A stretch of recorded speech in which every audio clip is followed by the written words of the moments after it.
1678 চনৰ আজিৰ তাৰিখত ছত্ৰপতি শিৱাজী মহাৰাজে ভেলোৰ দুৰ্গ বিজয় কৰে। 1894 চনৰ আজিৰ তাৰিখত ফ্ৰান্সত প্ৰথম মটৰ গাড়ী দৌৰ প্ৰতিযোগিতা আৰম্ভ হৈছিল। 1947 চনৰ আজিৰ তাৰিখতে ভাৰতীয় জাতীয় পতাকাৰ বৰ্তমান ৰূপটো ভাৰত অধিৰাজ্যৰ চৰকাৰী পতাকা হিচাপে গৃহীত হৈছিল। 1972 চনৰ আজিৰ তাৰিখতে মানৱহীন মহাকাশযান ভেনেৰাইটে শুক্ৰ গ্ৰহত অৱতৰণ কৰিছিল। আজি অসমৰ এগৰাকী প্ৰসিদ্ধ থ্ৰিলাৰ উপন্যাসিক অভিনেতা ৰবীন দেৱ স্মৃতি দিৱস। তেওঁ অসমীয়া সাহিত্যৰ পঢ়ুৱৈৰ বাবে ৰংমন ছদ্ম নামেৰেহে বেছিকৈ পৰিচিত।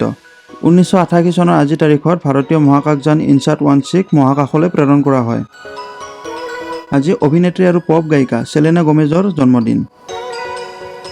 আজি ভাৰতীয় সংগীত শিল্পী আৰমান মালিকৰো জন্মদিন। 2019 চনৰ আজিৰ তাৰিখতে ভাৰতৰ দ্বিতীয়টো চন্দ্ৰ অভিযান চন্দ্ৰযান-2 উৎক্ষেপণ কৰা হৈছিল। এনেকুৱা ধৰণৰ ভিডিঅ' পাই থাকিবলৈ আমাৰ চেনেলটো ছাবস্ক্ৰাইব কৰি ল'ব, লগতে এই ভিডিঅ'টোত এটা লাইক কৰি দিব।